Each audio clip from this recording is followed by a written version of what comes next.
Welcome to the Petrichor Marching Arts Podcast, where we talk all things marching arts. My name's Bryson. I'm a songwriter, composer, and mixing engineer, teaching and designing for drum corps, marching bands, and indoor percussion groups on the East Coast, as well as my mainstay school, Newtown High School in Connecticut. I'm sitting down with performers, educators, and creators to discuss perspectives on the activity, to see where it's at now and where it's headed in the future.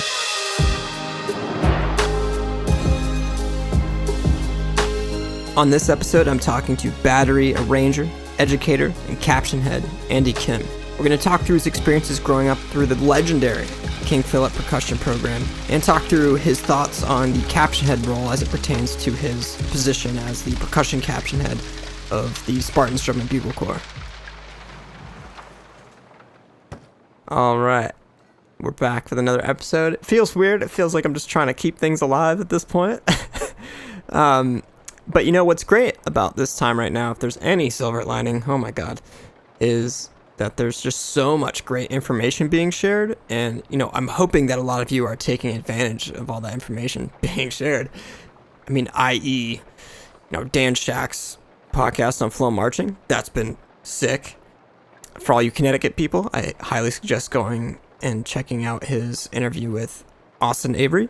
And otherwise, outside of that, there's the Aged Out podcast. There's Tom Monk's podcast he's been doing with the cadets. That's been super cool. Ryan Ellis has his thing with the Marching Arts Society. He's got a podcast, got his website out there. There's the Marching Roundtable. It's pretty endless. So I hope everyone out there, regardless if you're a student or an educator or what have you, are really looking to those resources, because this is something that's totally new. And I don't know if there's ever been this much public information out there. I mean, it's like we're just getting a bunch of private lessons from the best people in the activity. So, highly suggest you find that stuff out. I don't know if I'm necessarily contributing too much to that conversation. But, hopefully today provides some interesting information with Andy Kim, like I said. And, he was actually, we talk about it, but he was one of the performers in some of my favorite drum corps. And now he's, to be honest, one of the main figures in the percussion activity on the East Coast at this point, working with the Spartans Drum and Bugle Corps. And what's interesting is I actually worked with his brother Nate first at the 7th Regiment Drum and Bugle Corps. Nate is more front ensemble focused, and Andy, conversely, is more battery focused. And I ended up, also shouts out Nate. How you doing, man? And I ended up working with Andy at the Spartans for the 2019 season. I kind of joined in as a tech in June, and now I'm there as a tenor tech and also the sound designer, which is super cool. So looking forward to experiences with them in the future. But yeah, so I hope you guys enjoy this episode, just providing you some information about, first of all, Andy, who he is, what he's doing, and also he has a lot of information about King Philip, which is one of the legendary, most well-known indoor percussion programs, especially as the inception of these massive groups in the late 90s and early 2000s that were really the focal point of WGI. We had Mission Viejo, Dartmouth, King Philip. There's other groups for sure, but those were, especially in terms of the East Coast, Dartmouth and King Philip, the major ones. So hopefully we get a little bit of history there. But yeah, enjoy, guys. So I'm here with Andy Kim. How are you, Andy? I'm doing good, man. How are you? Doing all right. I'm super excited to just dig into your background, what you do, because, I mean, in my opinion, you are one of the major caption heads on the East Coast. I mean, the Spartans Drum and Bugle Corps is and has been a staple of drum corps in general for a very long time. And, of course, this past year, the Spartans grabbed a championship in open class, which was super awesome. And you're kind of at the helm of that percussion program. But I'd really like to just dig into where you started, how you got into everything. I mean, you were in some of my favorite drum lines that got me into drum corps in the first place, and I really want to make people aware. Thanks, man. I appreciate that. Yeah, crown fan for sure. Right on. Well, that's comforting to hear. I appreciate it. I guess I'll quickly go through just my musical experience in general. So I started playing percussion, I guess, in 4th grade. I'm from Wrentham, Massachusetts. Grew up there. So that's part of the King Philip music program. It's kind of what, the Wrentham public schools feed into, I guess at the middle and the high school level. So yeah, I started playing in 4th grade, which at that time really meant, just in the elementary school band program. So we had, the classic snare drum and bell kit. I think it was an old Ludwig piccolo snare drum. And, the standard small size bell kit that everyone gets to annoy their parents with for a few years. Yeah. Started in 4th grade there, had a really awesome teacher whose name was Jamie Powers, was my first percussion instructor. And at that time, the music program was really just, I think it was once a week we would get pulled out of class for, I don't know, maybe a half hour, 45 minutes to kind of do a group lesson. So each lesson would be, really just starting with the basics of how to read music, how to kind of understand what it was we're looking at on a sheet. Right. And then get into some really basic skill sets from there. And I think, if I recall right, we did a lot more learning, how to read key signatures and kind of translating that to you playing the bells than any snare drumming at that time. And actually, I started, both my parents were relatively active, playing music when they were growing up. My dad played clarinet and saxophone, all the way through high school. So he was a really big supporter of us getting into music in any way that we could. My mom kind of less formally, I guess, played guitar when she was younger. We kind of went through that phase in high school that most people go through where they pick it up for a little while. But that side of the family was actually really, really more from the religious side, how I was kind of exposed to being in some musical groups, I guess. Both sides of my family were pretty heavy into kind of the church schedule and being involved in that community. So I grew up, singing in like some little kids choirs and, some handbell choirs, super, super informal stuff, not even necessarily reading sheet music. But I guess that was kind of my first exposure to being in any kind of group. And that was like a really positive thing, just the community aspect of it. So I wasn't necessarily like super excited or kind of pushing them to pick up drums or an instrument in general. But I think they kind of just saw from the school program, we could sign up then. And I remember they kind of gave me the choice of either taking piano lessons for a year or joining the school band for a year to see how I liked it.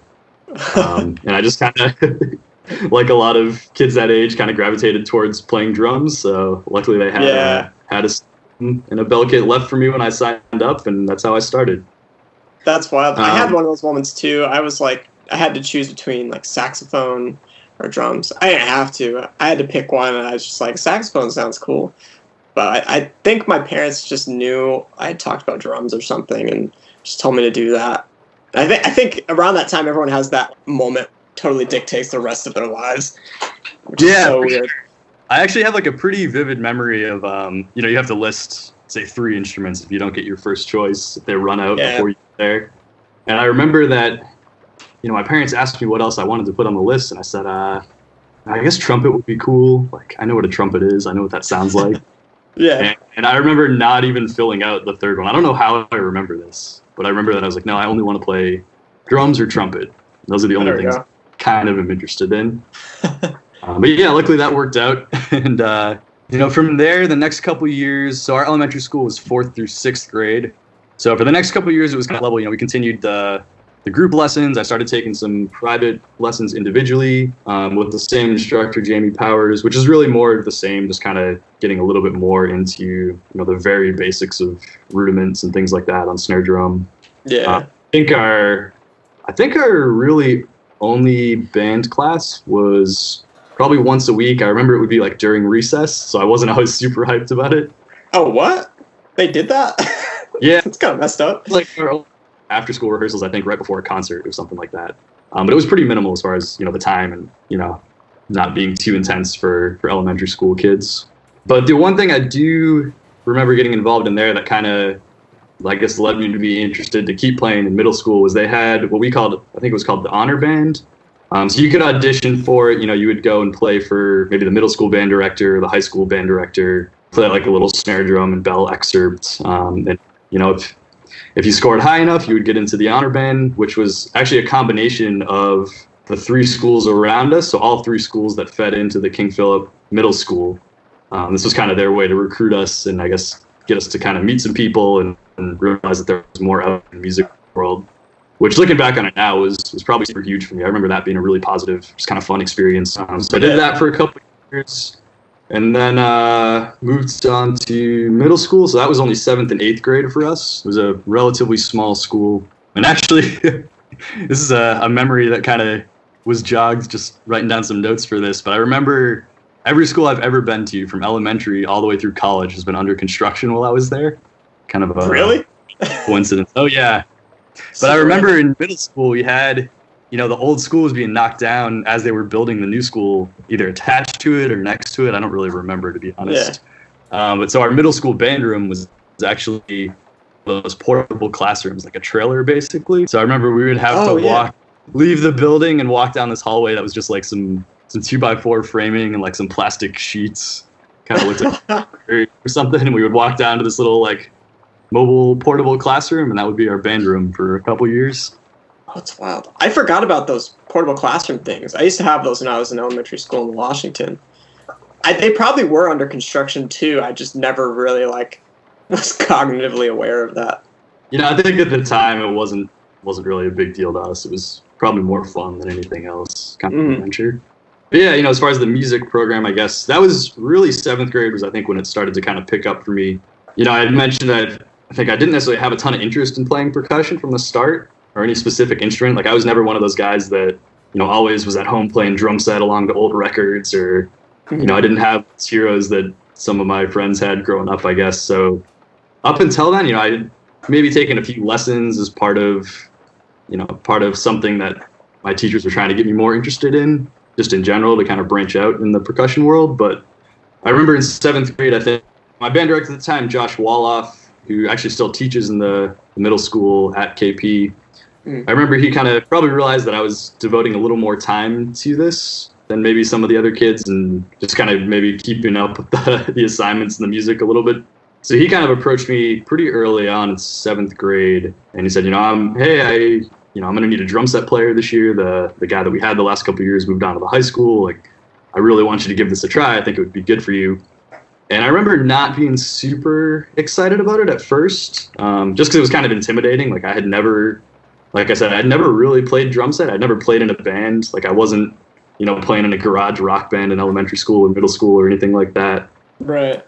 But I enjoyed the school band program so far and all the experiences I had there. So I said yes, started taking some drum set lessons, playing in, a big band setting just at the middle school at that time for a couple of years, which was definitely huge for me just as far as starting to realize how important it was to be listening to music while I was doing this. Oh, yeah. Yeah, along with the not really playing drum set, I think that's probably why, but I wasn't one of those kids growing up that was, super up on the music scene. Like I wasn't keeping up with all the new albums being put out. And, I had my favorite bands and artists here and there, but it was pretty narrow as far as the scope or the diversity of what I was listening to for sure. I had the same deal too. Or big band or anything like that. Yeah, I think my first CD I ever got was like Linkin Park, in yes, fifth or 6th grade, and I didn't actually start getting really into music till maybe into listening to music till sophomore year of high school, and branching out from just local metal bands and classic rock.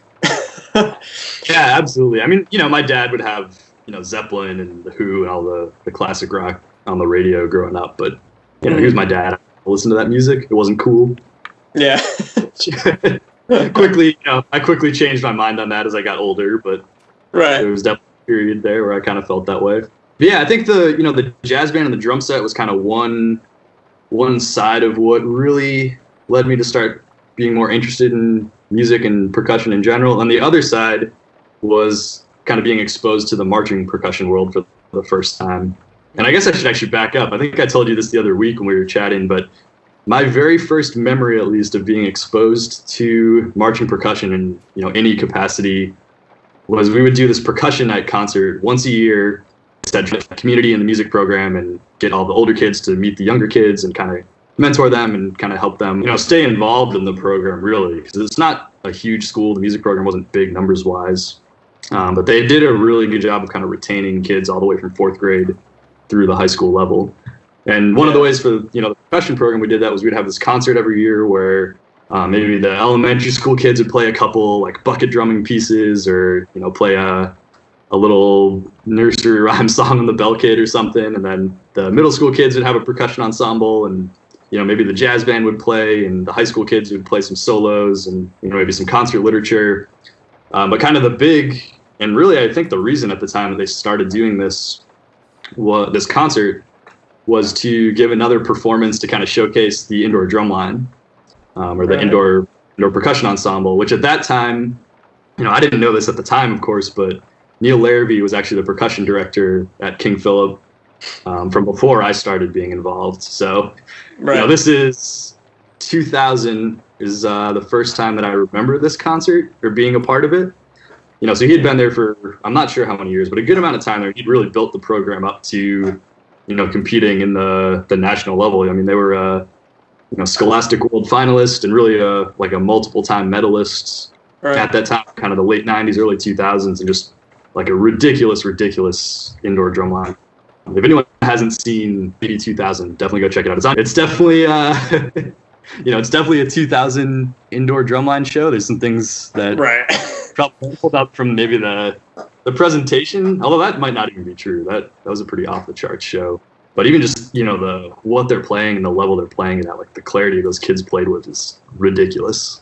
Were they using narration and stuff back then and speakers? I know some groups started to use it in the late 90s. So I'm not sure for KP if this is the first time, but that's actually what I was getting at. So the show starts, the show's called Kings and Warriors, and it's got this huge elaborate set with all these huge props that the parents actually made. And I remember this huge book where this narrator would come out, and that was how the show started. So I remember it starting, sitting off in the corner of the gym, like not really that interested, and kind of probably just wanted to go home at this point. Because I was in 5th grade at this point. So I can't really appreciate what's happening yet. But, the show starts with this big guy coming out and narrating, and he's this, king character. And then just everything that happens after that, I remember like blowing my mind. I think it was so cool. It was the first time I'd ever seen an indoor drumline. I didn't really know that it existed. And I definitely didn't know that was at the high school level, really like the peak of the activity at that time. They actually, that group went on to win WGI that year. So they were the 2000 Scholastic World gold medalists. That's pretty big for that time back then too, right? That's against Mission Viejo. Yeah. I forget who else. I'm sure Dartmouth was in there too, yeah. Yep. Yeah, so KP and Dartmouth, obviously Tom Onks was at Dartmouth, and, they had gotten really strong, I believe more so in like the late 90s. Neil had KP really up there, and they were really pushing each other, those two groups, for a long time. Really like a cool relationship looking back at it, hearing from the guys that were in those drum lines or taught those drum lines, and even from Tom and Neil themselves, that like they definitely used those two programs to kind of push each other up in New England. Were they both teaching cadets with each other / writing for cadets at that same time? I can't remember if Neil was. Yeah, definitely. Yep, Neil was. They were both designers. Neil was, writing the front ensemble stuff and teaching, and Tom was obviously writing the battery books. I guess had their summer project together, and then their high school programs that competed against each other at really the highest level possible. Yeah. So yeah, that was actually my very first exposure to marching percussion. And honestly, I remember thinking it was really cool and kind of being like sucked into this performance that I saw. But that was the only time I ever saw it that year. It was actually, now that I think of it, probably either right before or right after they went to Dayton. Thinking about the time of year. But I saw it, I thought it was cool, and then I kind of forgot about it for a little while. Didn't really stick with me because I didn't know anything about it. I didn't know how to go seek out videos of these groups or learn anything about the activity at that time. But when I got to middle school, Mr. Woloff, the band director, he would show us once in a while. He would show us like some videos of the PBS broadcast of DCI finals, or videos of the indoor drum line, because they were trying to start recruiting us to join the program. One of the things I really appreciate looking back on it now is we were allowed to join the marching band in 8th grade at KP.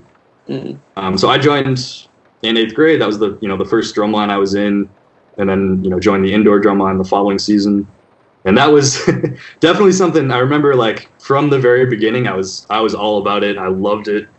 Just everything about like the drumline setting and the intensity of it, and kind of the commitment that you could feel from everyone in the group. But it was also super intimidating. Neil was still writing the books at that time. He wrote and the front ensemble books at KP for all those years. And he wasn't involved teaching so much. By the time I got to 8th grade, this was in 2003, fall of '03.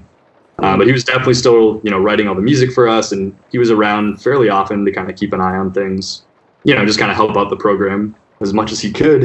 And I think at this time, I could be wrong here, but I think this is when he was kind of starting to transition more into his full-time role at Vic, or at least kind of direction at Vic. Right. I forgot he was there that early. I didn't really know about him until much later on, and I didn't know about his role at Ventura until later on too. Yeah, and I, at the time, I still didn't really have any idea who he was and the scope of the activity, or any of these people teaching us. Throughout the years, starting in '03 there, I had some really, really awesome instructors in the marching program for sure. Mm-hmm. And we actually had a lot of different techs and staffs for my first 3 or 4 years in that program. But yeah, so Neil was still involved then. I remember being super intimidated by him. And just the first rehearsal, I went in and I said I wanted to be in the drum line. And, I thought I was pretty athletic. Like, I played baseball and basketball and soccer at this point, like, year round. I was always kind of a sports kid growing up through middle school and thinking, like, I'll be fine, when they were talking about how heavy the drums are. And I remember going in the first night and playing, it was probably like a 16 or an 18-inch bass drum or something, and just wearing that drum for, it might have even only been like an hour or two, I'm not sure. But I just remember my back hurting so much and just sweating so much and being so scared to ask if I could take the drum off that I just didn't take it off for the entire rehearsal. I remember I had a bass one that was like 14 inches. I think I remember most, like, my neck feeling so messed up from being like torqued to the right in the arc setting for like 3 hours. That's like one of my only memories of playing bass drum. Yeah, that's pretty similar for me. I only played bass drum for that one year. I played it in indoor and outdoor that season. Yeah. But at the time, too, if you think about the equipment we had, despite the fact that they were a really successful program, we didn't have new equipment or anything. These were drums from probably the mid-'90s and, the old T-bar style carriers. And I remember being wrapped in like 3 or 4 layers of duct tape to kind of give it some padding. Yeah. Pretty similar, I think, to most people's first high school drumline experience in that respect. Oh, yeah. Absolutely.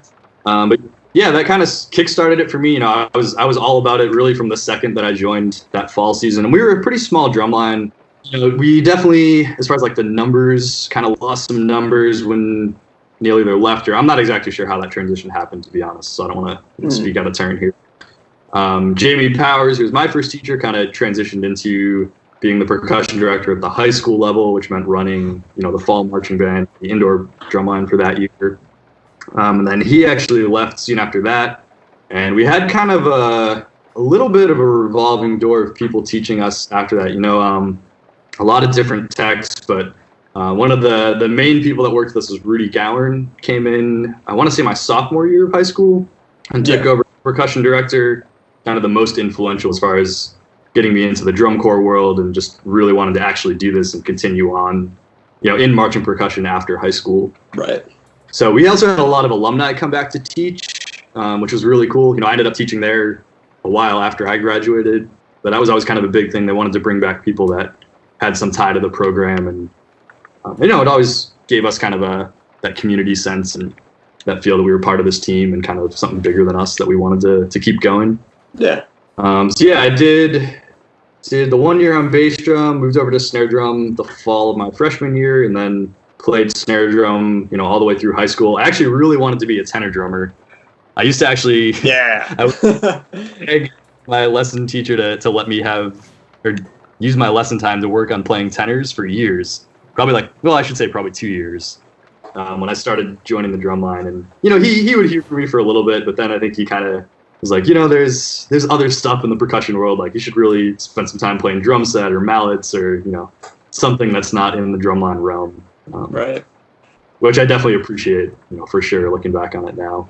So that kind of, the marching thing in the drumline world kind of became a really big part of what I was interested in. But I also, once I got to the high school level especially, that music program at the time was ridiculous as far as what it offered. So I was playing throughout 1 year, I would be in the marching band, the indoor drumline, played drum set in the jazz band, the big band, also in like 1 or 2 jazz combos. Eventually, once one of my other teachers, his name is Ryan Loud, who actually became my private lesson instructor around the same time that Rudy came in, probably sophomore year of high school.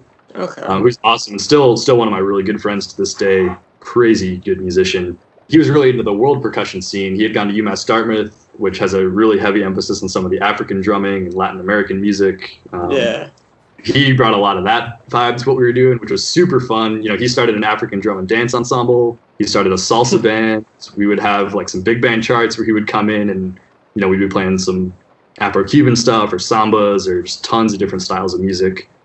And also, he was really big on, you know, as much as he could at the high school level, trying to teach us, you know, how it was related to the culture that it came from, or, you know, this instrument, it's not just a bell, like it came about because it was something that these people used in their everyday life. So it was kind of just a general like appreciation for what it was that we were learning. Right. Which I think was really cool because it definitely kept us a little more invested than maybe we would have been otherwise. Well, I think that's interesting because you're from one of the programs that has, you know, one of the more well-known, especially in the Northeast, programs for teaching well-rounded percussion stuff. I think especially once just you were talking about it came around with the World Drums from UMass Dartmouth. Because I think when I first met Tim Seppi was when I found out about that. Because we would do rehearsals, maybe it was like 1 or 2 rehearsals with 7th Regiment while I was there at UMass Dartmouth. So I like saw some of those world percussion rooms. And that was actually probably the first time I've seen like legitimate world percussion in my life. I was like peering into one of those rooms. But it is one of those programs that has all these opportunities available. And it makes me wonder just how much the success of programs like that just comes from having kids be required to do things such as that. Coming from me, like my program in high school, middle school, elementary school was just like, here's band, join band, that's it. Right. There's no like focus and percussion. There wasn't really anything. It was just like most of my education was actually in drumline. So there's like this huge separation between drumline and everything else, even in the front ensemble. So like in concert bands, people wouldn't really want to be there. There was no connection. It was just something you do, and your friends were also there from marching band, which was kind of interesting. So when I heard about King Philip, you know, how they had all that stuff around there, like everything seemed just a bit more interconnected. It kind of made sense, like why those programs end up being successful. Because even the logistics of you having some kind of like etude going into middle school is just like far beyond anything that I experienced, right? Because I think a lot of people hear about this, they look at those programs like, oh, I wish I had that. But it seems pretty simple in terms of how it works out. It's like, yeah, there's good teaching, but also just having it in the first place and just having a little more seriousness around the program pays a lot of dividends in the end. Yeah, no, I think that, you know, I absolutely agree with all of that. I think, you know, once I got to UMass and kind of the drum corps level and started to interact with more people that weren't part of that program, I think that was when I really started to realize, you know, kind of how not normal or how special it was, you know, just the opportunities that we had. And I think, you know, I definitely have to give a shout out to my high school band director. His name's Peter Tileston, who's since retired, but I honestly don't even know how many years he was at King Philip, and I should. But he really got there, I want to say in the 80s as the band director, and really did a majority of the legwork to build that program up. And one thing you know, I give him a lot of credit for looking back on now is, at least in my case, you know, he saw that I was really interested in the marching percussion world and the drumline world, and it definitely wasn't his cup of tea. You know, it wasn't necessarily what he spent a lot of time on. Not that he didn't love the marching band, and he was very committed to making that, you know, a really integral part of the music program, but he really pushed me and everyone in the music program to do as much as we could and expose us to as much good music as he could. I mean, we played, you know, in concert band, we were playing like legitimate concert band literature and transcriptions. You know, we played like Holst's First and Second Suite and Profanation and Alyssa Kelly, and you know, big band. We actually, my freshman year, he decided to submit a tape with it was called the Symphony Band. That was kind of the higher level, I guess, of the two, you know, music ensembles that we could be in during the day at school. So you had to audition for the Symphony Band, but he decided to actually send a tape to audition for the VOA National Concert Band Festival out in Indy, which, you know, we were lucky enough to get into. So my very first experience of high school band class, you know, we're learning, I think it was eight pieces that we had to play at this festival, later in the year. So we were doing, just for the symphony band, this is a once a day class for probably 45 minutes. And then we were having sectionals before school, coming in at 6:30 in the morning to just get the percussion section together with him to play through, these 16 bars of profanation and really like dig into what the music is and like how we contribute to it and how we fit and what we should be thinking about. And then, he was also really heavy into the jazz band scene. My junior year, I guess it was, we submitted it, or that was my first year playing in the higher level of the two big bands. Tim Seppi, shout out Tim Seppi, was actually the drum set player in that band my first 2 years. Yeah. In high school. He was 2 years ahead of me and a much, much better drum set player than I will ever be. So I had some pretty big shoes to fill there. But, one of the things that Mr. Tileson was always about was every year we would submit a tape to the Essentially Ellington contest, which I'm not sure if you know kind of how that works or what it is, but I guess the short version is Essentially Ellington is kind of linked to Jazz at Lincoln Center. So Wynton Marsalis, I believe, is still the current head of Jazz at Lincoln Center. In that orchestra. So. Yeah. But basically what you do is they would send out every year, to all these schools. They would make available a bunch of transcriptions of Ellington charts, big band charts, and you could get them for free. You could send in recordings of yourself or your band playing them and get feedback from the Lincoln Center Jazz Orchestra, one-on-one or one person with a group setting. And you could also submit the tape as an audition. So they would take the top, I believe it was 12 or 15 groups that submitted a tape every year. They would get invited to come play at this contest called Essentially Ellington.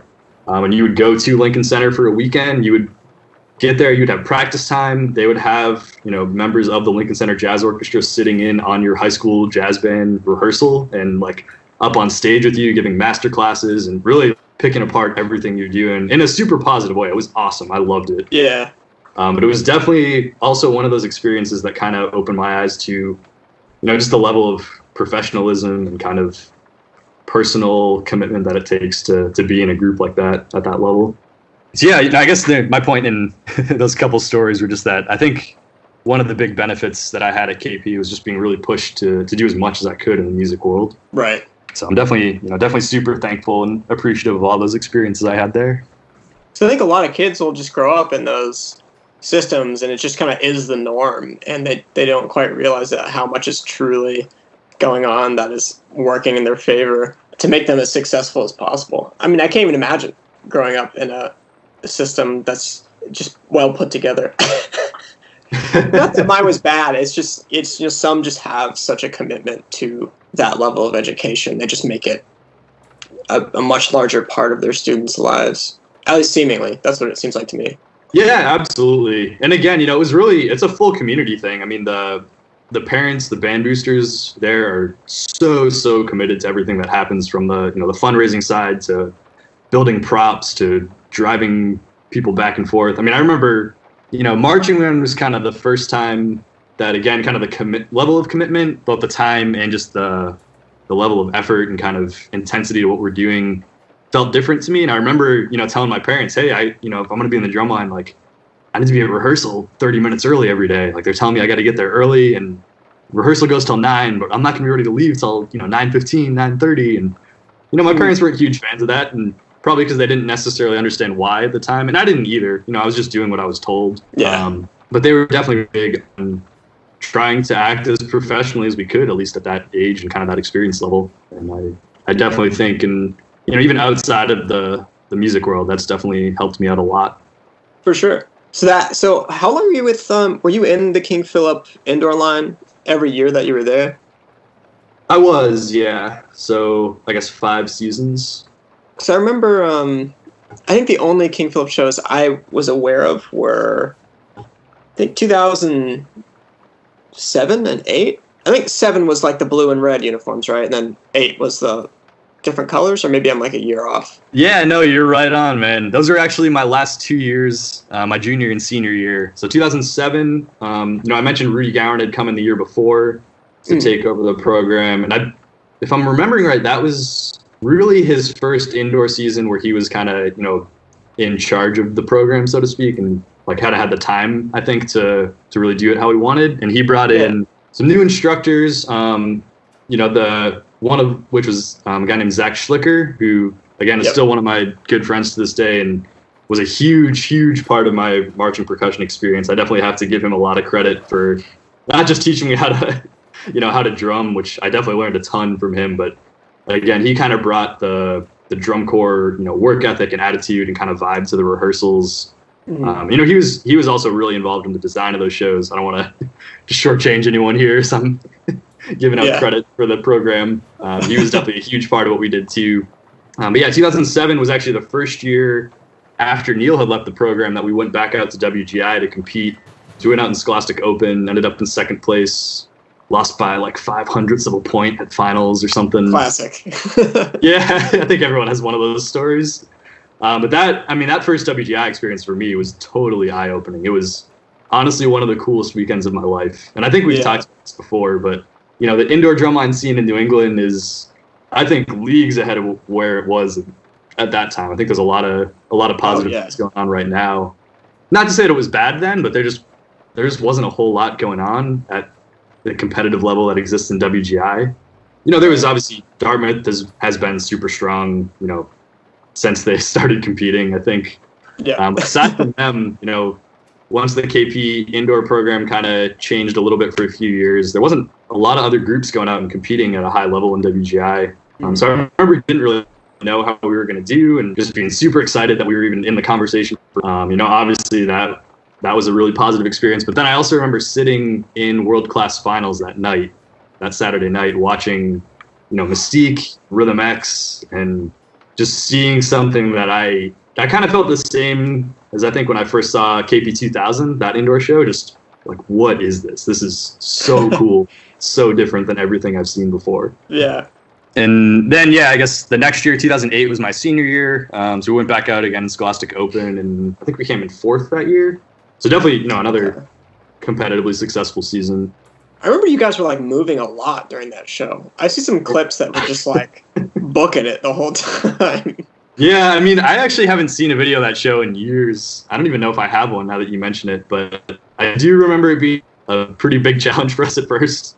And then I also, myself and the pit section leader, we both narrated parts of the show. So I would wear, like a wireless mic pack on my uniform and have to turn it on and off. So I would be running around, play a snare feature, run back behind a prop and then do some narration and then come back out and play. And I remember the end of the show, actually, I think it ended with me like walking all the way across the floor as I'm like narrating these last couple lines. And I just remember working really hard to try to talk while I was super out of breath and really tired. I think even just when they told us that we were going to have narration in the show and it was going to be done live, I remember being like, all right, like, are we even allowed to do that? I didn't really know much about what W was at that point. After high school, or maybe this was during your... Oh, no, because this would have been after your senior year, I think. You auditioned for cadets? Yeah, so actually, my first drum corps experience was in 2007, at least as a member. So I'll back up a little bit, I guess, real quick. In 2005, DCI finals were in Foxborough, which I actually my parents live right down the street from the stadium, close enough to hear the concerts and stuff going on there. So I had a couple friends, and a lot of people from the KP program had kind of marched East Coast Jazz, which doesn't exist anymore, but was a Division II drum corps at the time from Malden, Mass, I believe. It was super successful, especially the percussion sections were awesome. Charlie Poole was kind of leading that group. So I had a lot of friends, Tim Seppi being one of them, that marched there. And then, I said I was really fortunate to have good instructors in high school, but pretty much everyone that taught the drumline when I was there had marched or taught or both at a pretty high level in DCI. So we had, a bunch of guys coming in that had marched cadets, kind of in the Tom Ungst years. We had one guy, Greg Kiddo, who I think he was a Berkeley student when he was teaching us, but he was involved with the Blue Knights, and also with their indoor line. And I don't know if you know about like early 2000s Blue Knights indoor shows, but they were definitely pushing the activity in a lot of ways as far as the playing, just kind of the design, I think, too, at that point. So I learned a ton from him, Zach, like I already mentioned. So I guess I had a little bit of exposure to drum corps through them, and they always kind of pushed us to go audition. But, I didn't really want to give it my summer. Didn't think I would be good enough, honestly. I just hadn't really thought about it seriously. But I went and saw finals in '05, watched Division II finals in the morning because I had friends marching East Coast, and then went and watched Division I finals at that time at night. Yeah. That sitting in the stands for world class finals, I remember we had awesome seats. I was like probably on the 40 or something, like halfway up the bottom level. And I just remember seeing like, Santa Clara Vanguard and the Cavaliers and, you know, the Cadets 2005. I had some instructors marching in that show. And I just remember sitting there watching it live for the first time at that super high level of performance and just being like, I have to do this. Like, this is what I want to do. Yeah. So kind of fast forward, I guess, you know, I didn't audition the next year in '06. Again, didn't really think I was ready yet. Wasn't really super committed to it at the time. And my parents probably wouldn't have let me do it anyway. Yeah. The next summer, you know, 2007, I was actually planning to audition at East Coast Jazz, and they folded right before their first camp, or a little bit before their first camp. Right. So the only other drum corps in New England at the time, only other Division II drum corps in New England at the time was the Spartans, up in New Hampshire, which was, you know, only about an hour or so drive for me.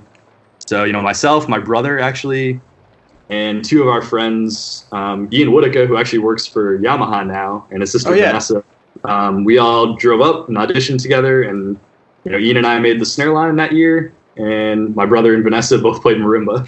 Nice. I didn't know the Whitaker folks were up there too. Oh, yeah. I forget where I even heard. I think I didn't know about Ian until I started watching some of the Cadets lines.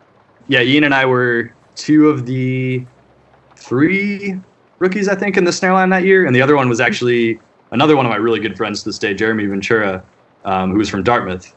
Yeah. And I'm fairly certain at the time, because we were coming in, you know, I'd never played traditional grip before in my life. I had literally never tried to play traditional on a snare drum. Oh, right. I'd kind of dabbled at drum set.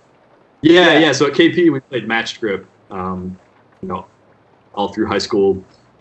So I'd maybe dabbled a little bit in some drum set lessons, just kind of, you know, playing around with traditional. But I remember at the first camp, like playing, you know, 8s with only your fulcrum in your left hand. And I remember the stick literally falling out of my hand a bunch of times because I just didn't have the strength and those muscles to hold the stick for that long. Rough. But I, you know, I like to think that we earned those spots, but I think some of it was also probably, you know, hey, here's some kids from a pretty strong program. Like, we kind of trust that they'll figure it out. Yeah. It's probably a little bit of a mix there, if I'm being honest. But yeah, Spartans 2007 was my first drum corps experience as a member. I was in the snare line there, and, you know, was lucky enough to actually win a Division II World Championship that year. So definitely a pretty awesome, you know, first season to march. Had a blast. I still say that was probably the most fun I ever had at drum corps. And again, you know, part of that might be that I was too naive to maybe realize if there were any issues at any point in time, but it was definitely a good experience. You know, they treated us well. We definitely had a drum staff that was really, really tough on us and kind of kicked our asses, but I was actually all about it. You know, I was very into the kind of the old school East Coast, like hit the drum, feet real fast, and run around and play a bunch of notes. You know, I was pretty all about everything that happened that summer. I had a good time. And the other thing that happened then was, you know, our section leader and a lot of the guys in that drum line, who I'm still pretty good friends with, you know, it was a big group of guys from UMass Amherst who were in the drum line there. Some of our staff had actually come from there. So they were kind of pushing me too, like, oh, this kid's, you know, he's a pretty decent drummer. Like, where are you going to school in a couple of years or next year? And they really started to push the UMass drumline program pretty heavily on me, which is where I ended up going to college. So I guess it worked out. There you go. Yeah, I marched there in 2007, so the summer after my junior year, and then marched Spartans again in 2008, the summer after my senior year. And then in 2009, fall 09 was when I started at UMass. So, you know, once I got there, that was kind of another, I think, a big step, or like a different part, I guess, of my development as a player, and really as a teacher too. I think that kind of started at UMass. Right. Because I, you know, got there and thought, oh, I've done drum corps for a couple of years, and like I've always been, you know, one of the best players in the lines that I've been in, so I'll be fine. This is just college drum line. It'll be easy. I very quickly learned that I was not as good as I thought I was. Right. Pretty legendary. I mean, you know, the 4 years being in the UMass drumline is honestly one of the best and most important experiences, I think, in my life, just as far as like the person that I am today and kind of how I view a lot of things. And even outside the music world. I mean, a lot of the life lessons we learned just about, time management and how to commit to a team and how to actually be okay with being a part of a team and sometimes not. Meaning that, you're going to be inconvenienced in a way, or it's going to be a little tougher for you for the good of the team. That family vibe was definitely really, really strong there for those 4 years. From Tom Hannum and Colin McNutt and Ian Hale and Chad Wyman and all these like really, really incredible teachers that we had. Were you in the frat up there? Was that a thing at that point? Yeah. Yeah, 5ED. So it's not I guess I should clarify, it's not like a real organized frat in the sense that you might think. Yeah, it's 5ED is kind of the drumline fraternity there at UMass, and it's something that we took and still take really seriously. I mean, I'm to this day I have a group text actually with like all my best friends that were in the same grade level as me in the drumline at UMass, and we still talk. Oh, cool. Yeah, so that, like I said, that was kind of a big step up for me as far as, or maybe not a step up, I guess just a kind of a different train of thought as far as, what I was thinking about as I'm, playing in this drum line. I was the section leader there my senior year, which, it's a college drum line, so we don't have a huge staff, and it would kind of fluctuate year to year, who was teaching us or how much time they could afford to spend in front of us. So that season definitely taught me a lot about, certain parts of some leadership skills and just kind of how to run a rehearsal. There would be a lot of times where I would have to kind of, map out a rehearsal for the drum line and kind of keep us on task. And that was kind of more, or I guess an equal part of what I spent my time doing that last year as opposed to just practicing and focusing on myself. Were you there in the 2012 fall season, or was that the year after you, or after you graduated? 2012 would have been my last year, yeah. Okay. I was trying to remember because I remember this morning that I think one of my shows for high school in 2012, UMass was there. It was like Rockville, Connecticut. I remember seeing Dan Saunders. And I think UMass was like right behind us going on the field because I think UMass was like the last band of the show or something. I can't remember if you were there, because if so, that would have been the first time. Well, I was never in the drum line with Dan. So maybe, I don't remember, to be honest, that particular show, but we did do a lot of performances at high school band festivals and competitions and things like that. Right. Probably at some point then. Because I remember you guys would come down. I'm sure we crossed paths at a high school band show at some point during those years. But yeah, so at that point, you ended up at Crown in college, right? Yeah, yes, that's right. So fall of 2008, like I said, that was my first year at UMass, so we're going through the fall program. I'm all about snare drum at this point, more so than school for a little bit, which I had to kind of figure out how to balance as we went on. But, I'm all about the snare drum. I'm playing, 3-4 hours a day when I can, and I'm auditioning or getting ready to audition for the cadets. So Colin McNutt was there at the time as the caption head, and I grew up, like I said, ever since I knew what drum corps was, like I wanted to be in the cadet snare line. I wanted to be just involved in what they were doing. All those late 90s, early 2000s shows, all the Tom Hunks drum lines. I mean, I still to this day can probably play any lick from the 03, 04, 05 cadets drum line books. Yeah. Some other ones too. I mean, I think I literally learned like every note that they played for 4 or 5 years, Nice. Which was huge for me. I mean, it exposed me to like a different style of writing, to different skill sets, and kind of forced me to really push myself. But yeah, so I always had this goal. I wanted to be in the cadets. Colin was really recruiting everyone really hard from UMass because he wanted some guys that, he kind of knew what to expect as far as, can they handle this or not, and probably guys that he could coach up and kind of teach you around a little bit. So I remember I couldn't go to the first camp. We probably had like a football game or something. But there was a bunch of us going to the December camp from UMass. So, I carpooled out in there with those guys, and it goes okay. I'm not killing it or anything. I thought I played all right and had like a decent audition. But, we leave the camp, and I know I'm kind of on the cusp. I'm probably like the 10th or 11th guy at this point, maybe even lower on the list. I don't know. You'd have to ask the staff. So I know it's kind of a long shot, but I decided I'm going to work really hard at it, kind of give it my best shot, go back in January, and, end up being one of the last guys cut. It's actually kind of a funny story. I remember sitting in a room at the end of the camp with Chris Bale, who was the snare tech at the time, and Colin. Yeah. I kind of know what's coming at this point. Like, I've been around enough to to know I'm about to get cut, but the three guys sitting in the room getting cut as they made their final decision were actually me, one of my best friends, Dan Gotro, who ended up making the Snail line the next year, and Dan Shack. Yeah. I mean, obviously if you're involved in the activity now, Dan has done very well for himself since that point. Absolutely. So yeah, it's just kind of a funny coincidence, I guess. But we all got cut in 2009. And actually that weekend, I had committed to do the inaugural parade with them for President Obama.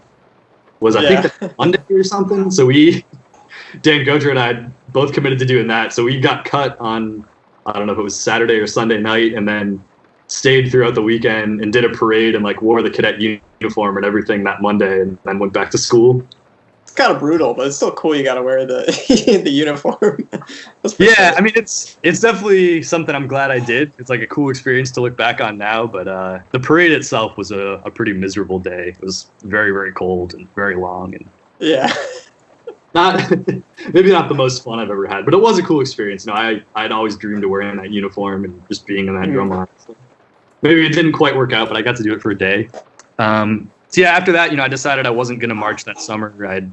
I'd just done 2 summers. I was going to be, the summer after my freshman year of college. I thought maybe I'll just work. I'll take some time off, kind of enjoy my summer, hang out with my friends, do whatever it is that college kids do with their summers. Right. Early April, 3 or 4 guys who were marching Crown. There was Sharif Mamoon, who was the section leader, Nino Amato, who's was in the snare line. I'm trying to remember who else. Seth Levy was a really big influence on me at UMass, and this guy Joe Villegas, who was a bass drummer. But I remember, we would do this tech class, percussion technique class, a couple times a week. And I remember one day Lino came up to me right before it, and he said, "Hey, can you stick around after class?" And I was like, "Yeah, what's up?" And he goes, I just want to drum some stuff. I want to see you play some stuff. And I'm like, "Okay, I don't really know, but yeah, sure. I'll stay and drum with you." Yeah. So sitting there after class, whatever, and I hadn't thought too much about it. But as we're drumming, I'm kind of realizing I kind of recognize this. And then I think it was an exercise or something that he was teaching me by rote. I was like, "Did you guys play this at Crown?" And he's like, "Yeah." And so he gives me the sheet music. He's like, "Here, go learn this for a minute and come back and play it, and we'll see how you do." And it wasn't great or anything. I remember it being really challenging, but he kind of said, "Hey, we're getting ready to move in at Crown soon. We got April camp coming up next weekend." I think it was a week and a half away at that point. He's like, we have a snare drummer bail. I think you should call the staff and come down and audition. And one of the things I had going for me at that time was Zach Schlicker, who I mentioned had taught me in high school. He was the snare tech and really kind of, I'm not sure what his title was at that point, but kind of running the battery under Lee Bettis at that point at Crown. Right. So I called him, and he said, "Yeah, I think you should come down and give it a shot." I didn't know at the time that anyone else was going to audition, which was very naive of me. Of course, there were people going, but I'm thinking, I'll go and it'll hopefully work out. But I had to figure out how to get down there because it was a week away. So I remember I spent a lot of money on a plane ticket without telling my parents, and then called them after to tell them that I was going. And they were not very happy, but I went and I auditioned, and it worked out. And so I went back to school, and then I think 2 or 3 weeks later, I moved in after kind of having it in my mind that I wasn't going to march, at all that summer. Yeah. So I very quickly went from, not really practicing that intensely to, "Hey, there's a camp next weekend. Can you learn the whole book and show up and play it and have that audition?" So I learned the entire Crown 09 book in a week, I think minus the closer or something. And Jesus. I guess it was at a decent enough level that they trusted me to fill the spot. That's crazy. I don't think I could ever do that. I got to a point where I could just learn music on the spot just because I was being forced to, but I still can't imagine. I think most people are pretty mind blown in general about people just coming in and filling holes like that. Especially in the middle of the season too. I mean, it was definitely a challenge. I was spending pretty much all day for that week, in front of the drum, in front of a mirror, just trying to get the stuff in my hands. I think, being at UMass, the college band environment is pretty different. We didn't necessarily have different shows like I know a lot of groups do. We would just kind of add on to our show. So by the end of the season, we have literally a 30 to 40 minute chunk of music that we can play as a show, a field show. Oh, wow. So, on top of that, we're learning, stands tunes and parade tunes and all these fight songs and hype cheers and stuff like that. So I'm not saying it was easy. It definitely wasn't, but I think just having to learn all of that material during that fall definitely helped me to kind of mentally prepare for that. Gotcha. But yeah, so that was my first year at Crown, March 2009, and then ended up staying there until I aged out. So I marched 2009, 10, 11, and 12, all on the snare line. And actually March 2012, my age out summer, I had the extra year, luckily, and actually marched that summer right after I graduated from college. Again, not a decision that I think my parents were thrilled with, but they kind of understood by that point that, I've done this for this long, and it's something that I'm really passionate about and really enjoy, and I'm going to see this thing through as long as I can and kind of march my age out. Did you have to potentially turn down a work opportunity to do that?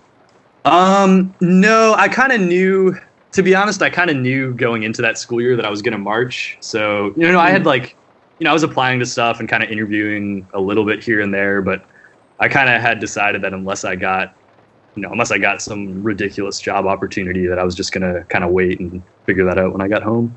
Gotcha. And so once that all ended, all your drum corps stuff, did you immediately start teaching that same year or next year?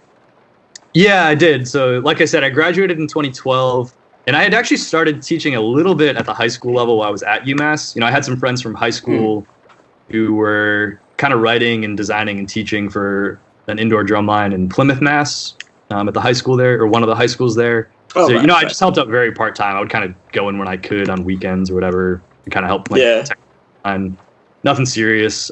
But again, being around Tom Hannum and Colin McNutt and Ian Hale and all these people at UMass, I learned a ton about teaching and how to kind of run a rehearsal just from being in their rehearsals. They were very structured. They were very, very goal-oriented and very organized. So I was kind of having a chance to start to figure out how to apply that, I think, which I enjoyed. And then the same friend, his name's Mike Rayner. Who we taught a bunch. Oh yeah, Mike. He actually works at the Spartans now with us. Yeah. But he was writing drill, I think, for an indoor drum line in Rhode Island, Bishop Hendricken High School. And he called me one day, this was the indoor season after I had graduated UMass, so 2013, and said, hey, they bought this box show. It was actually a box 6 show. They bought the A-class version, but it was, he said it's still just too many notes for these kids. Can you just kind of rewrite it for us and, just kind of touch it up to make it workable for us. So I did that, ended up going to help out there a little bit that season, and then we wrote for them again for the following season, which, they're relatively successful. I think they were in A class, maybe, in NESBA, the New England Indoor Drumline Circuit. Yeah. So that was really my first chance to actually write for a group and kind of design on my own, or not on my own, but kind of have a big voice in the design process for a group, working with someone. Had you messed around with writing a lot before that? Or did you get to a point after marching that you started writing? I hadn't really gotten into it as a goal of mine. I always was kind of writing licks and, cadences and things like that, throughout high school and college. But no, I didn't really go into it thinking oh, this is going to be, my first writing gig. And eventually I'm going to turn this into writing for a drum corps. Yeah. I think actually having that group to work with kind of gave me the bug for okay, how should I actually be approaching this? And what else can I do to set these kids up for success? And how can I get good enough at this that I can avoid all these really big mistakes that I made these last 2 years? Yeah. And it's easier on everybody. But yeah, that wasn't necessarily my goal, from the start. It kind of quickly became that, but I was there for a couple seasons, and then I want to say right after, maybe I guess it was the fall of 2013. I got a call from Michael Moore, so Stan, as most people know him, who was running the percussion program at King Philip. And actually, kind of funny link in the story, he was one of the quad players in that 2000 indoor show, KP 2000. Oh, really? So actually, my very first year in the drumline in 2003, he taught the drumline that year. Oh, okay. In the first show I saw, he taught the first drumline I was in, and then he really gave me my first teaching, just kind of teching at KP fall. I'm just kind of helping out with the drumline. He was also in Cadets 05 too, right? On quads? Oh, yeah, yep. So he marched, I forget exactly how many years, but 2005 was his age out. He was the tenor section leader. He's got that singing, scat drum solo. Everybody does. Yeah, and he was obviously a huge influence on me, from a writing perspective, from a teaching perspective, just really a lot of kind of what I what I do at Spartans now. And he was at the caption head at the Spartans at the time. He had just taken that gig. So, you know, I did have it kind of in the back of my mind when he offered it to me, like, oh, maybe if this works out at KP, get my foot in the door at Spartans, because, you know, I have some connection to the organization, and I definitely wanted to teach drum corps at that point. It was definitely something I was very interested in. Yeah. So, yeah, I started, you know, just kind of helping out teching at KP in 2013. Was there for a few years. They did have an indoor program that Stan was running, but for a few years after he left, it kind of became just a concert program. And then I was actually given the chance by Tim Seppi, who took over after Stan left KP as the percussion director. He kind of took over and wanted to bring the marching program back, and he kind of called me. We were, you know, really good friends all through high school, and had kind of kept in touch and hung out a lot at this point, you know, for those few years. And he kind of said, hey, like, do you want to be a part of this? Like, do you want to kind of help design the shows and kind of get this thing back off the ground? And, you know, obviously that was a pretty enticing opportunity for me. Ryan Loud, who was my lesson teacher in high school, like I mentioned, you know, he was writing the pit books then, and really writing what I thought was, and still think is, like, some really, really awesome pit material. Yeah. Kind of like a unique voice compared to a lot of people in the marching world. Another guy, Ben Tileston, who later became one of my roommates after college for a little bit, but, you know, he was teaching with the front ensemble there and helping us to design the shows, and just a whole kind of big team of people. Okay. But I guess that was really my first, you know, quote unquote, real chance to try to design something in the indoor world, and also teach at the same time. I mean, we, you know, it wasn't like Tim and Ben and I and Ryan were, you know, sitting up in the stands and watching this, and then we had a whole team teaching. We had some people helping us for sure. You know, Colin was there for a bunch of years that we were there, but we were pretty much doing all of it. It actually kind of got to the point the last year or so there where I wasn't really teaching the drumline at all. I was kind of, you know, for lack of a better title, kind of the program coordinator and really handling more of the visual stuff. I wasn't writing the drill. You know, my friend Nick Monzi, who I had marched Crown with in 2009. Oh, I know we Nick actually Monzi. got him into, so he was our visual designer. He did an awesome job. I loved working with him. Yeah. But, you know, he's living in Colorado, so he couldn't be there very often. He would really come in one weekend a year to kind of help us, you know, figure out some issues we were having, or kind of give a new perspective on things for the kids. Was he working there while he was? Because he was at Harvard, I think. He was. This was actually after. I think he was working at Blackstone when he was at Harvard. I'm not 100% sure. That makes sense. But yeah, so he was, you know, he was super involved, and I'm very grateful that he was, because we were definitely not at a point where we could be, you know, our own visual designers. Yeah. But yeah, we were kind of figuring out how to do the design thing and the teaching thing in the indoor world all at the same time. So it was super fun. I really, really, really look back on those seasons with a lot of good memories. But, you know, we made a lot of mistakes and learned a lot from it, and definitely got a lot better from it. And so you ended up teaching at Spartans. You were a snare tech snare tech / battery manager through the 18 season? Right. Yep. So yeah, 2013. So the summer after my age out, you know, Stan gave me the offer to kind of come on board as a snare tech. And that was really, you know, all I was doing at the time. It was obviously my first time teaching drum corps, so that was a big eye-opening experience for me. And a lot of the things I think I learned from that were really lessons or things that I've learned a couple years down the road, looking back now, like, oh, maybe I shouldn't have said that day, or maybe it was a better approach this conversation, or things like that. Right. So yeah, I was the snare tech there for a couple seasons. Kind of, I guess not really in, like, officially. I'm not sure. It was probably like the 14 and /15 seasons I kind of started to take on a little more responsibility as far as doing some of the choreography for the battery, and also just kind of running the drumline rehearsal. You know, if Stan couldn't be there, or, you know, if he was up in the box, I would kind of be the tech, I guess, on the field. And did that up through the 18th season, so decent amount of time there. And really, you know, I really did go into that with Stan and with the guys that were there. You know, Tim Seppi was teaching. Another one of my good friends, Mark DeLacy, who I had marched Spartans and marched at UMass with.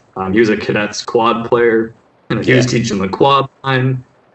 Chris Slip, who was a little bit older, but he was actually an East Coast Jazz alum, or had taught at East Coast Jazz. He was teaching the bass line, so I learned a lot from those guys. And we really kind of went after it like we were coming into a program and trying to kind of establish what we wanted it to be and build it up to, the end goal years down the road. Right. So that was really, I kind of enjoy that, like trying to be at a program for a long time. I've never really taken a gig, I think, going into like, I'll just do this for one season and then move on. Mm-hmm. I don't teach or write or design professionally, meaning that it's not my full-time job. So I kind of have the luxury of choosing which groups I work with and kind of how crazy my schedule gets with the band side of things. Right. And I found that I really enjoy it when I can, if I'm writing for a group, like I want to be able to be there and see the music and teach it and be involved as I can in the final product. So yeah, that was kind of the approach, at least with the Spartans gig when I took it, or kind of what my mindset was. And then after the 2018 season, Stan decided that it was time for him to kind of step away. And Rich Rigolini and PG LaFlamme, who are PG's the core or the president of the organization, and Rich is the core director. Mm. And they've both been there, much, much longer than me. They were there when I was marching. But, they were, fortunately, they believed in me enough, I guess, to kind of offer me the arranger / caption head position. Yeah. I gladly accepted that, and that was for the 2019 season last summer, which is, I guess, when you and I started to work together. Yes. So I guess what I want to dig into the most was, especially because you came from all these programs that were very well set up logistically, coming from King Philip, going to UMass, for all intents and purposes, just legendary programs. Taking everything you've learned, even being with the Spartans groups that were doing really well. I wanted to just dive into what the caption head role kind of means to you. Because I think, even for me, like when I was marching, I didn't quite understand fully like what the job of the caption head was. And I don't think it was even so much to do with the actual, or my caption heads themselves. I think it's just my understanding of how everything worked was a bit off, because so many high schoolers, they have a caption head, but they might be like the only tech also, or they might just have that person and the other person. So when they get to these higher levels, there's like battery manager, caption head, there's 2 techs for each section sometimes, and it can be kind of like a culture shock for some people. But I just kind of get into like what your definition of a caption head is and how you perceive that role being used to better a percussion ensemble. Yeah, for sure. To be honest, I don't know that I have a 100% answer to that question. I obviously spent a lot of time kind of thinking about that when I accepted the position, and kind of was making a list of, okay, so what do I have to do to get this thing off the ground? Or not off the ground, but kind of keep it moving forward in the way I want it to. So the way I try to look at it, at least, is like as simply as I can put it. I think the job of the caption head in my case is to just get the percussion ensemble or the percussion section to function at the highest level that it can for the good of the drum corps. And I think that is the really important part of it, and something that it took me a little bit of time to learn, that maybe there are things that the drum line could do in this one rehearsal or this one day to set them up for success, and maybe this is the best option for them. But if you zoom out to the scope of the drum corps and the day and the time of the season we're at, and what the drum corps' goal needs to be for that day, is that really the best? Is that going to set the entire group up the best? Mm-hmm. Or is that something that maybe it is important, it's a priority, and I'm not saying it's something we should overlook, but maybe it makes more sense to do that tomorrow or 2 days down the road. Right. Or just not at this moment in time. Or maybe there's a different way to think about it or approach it that will not only benefit us, but also benefit the entire drum corps. So I think to me, there's, again, trying to keep it simple for my own sake, I think I kind of boiled that down to 2 different sides. So the first one, which I spent a lot of time on last year, and really every season, is just trying to put together the best staff that I can. And what I mean by that is obviously good teachers. We want, or every group, I think, wants people that can get in front of the members and give them good instruction and good information. And I'm not trying to, belittle that or say that it's easy to do, because it's definitely not. But I think there are a lot of good drummers out there, especially nowadays. I can go find you 20 kids that can all play better than me in the next 5 minutes. Again, it won't be that hard. Yeah. So there's a wealth of people coming out of the activity that probably all have the information to teach and can all diagnose, the tics and the problems and the technical ability of the kids and things like that. But but did they buy into that, the team concepts? Do they understand, what I'm asking their role to be, or really the drum corps is asking their role to be in the hierarchy of the staff or the organization? And, do I think their personality is going to meld well with the other people that we already have on staff? Because I think that's super important. Making sure that, even if everyone's not always on tour together at the same time, if we're on a call or in a room together, we have to be comfortable and able to communicate at the very least. We don't all have to be best friends every day, but, ideally we are. But at a bare minimum, you have to be able to communicate with people and have productive conversations and come to an end agreement that, we're all in this for the same reason and we all have the same goal.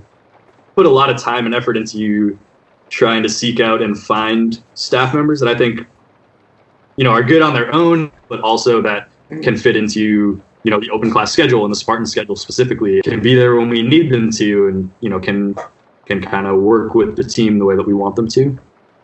I was actually pretty shocked when I joined with you guys, because I think you are one of the first people I've ever met in the activity that has heard of the same music that I listened to, which floored me. And there's like Colin started going off on Hereditary, like one of my first days there.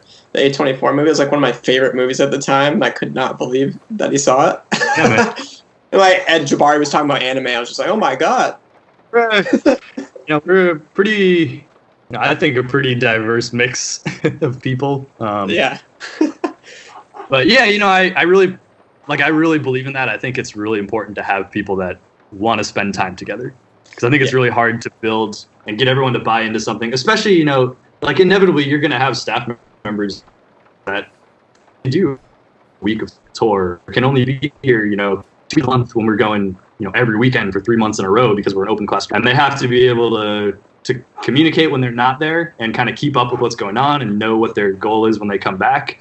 But also when they come back, they have to be able to fit into the system of the drum corps and the percussion program, not cause any unnecessary road bump or speed bumps, I guess. And that was actually something, I didn't mention this in my background, but, another teaching experience I had that was super, super important to me and really, really awesome was not very part-time, but part-time. I helped out teaching the snare line at Dartmouth for the indoor seasons only in 2018 and 19.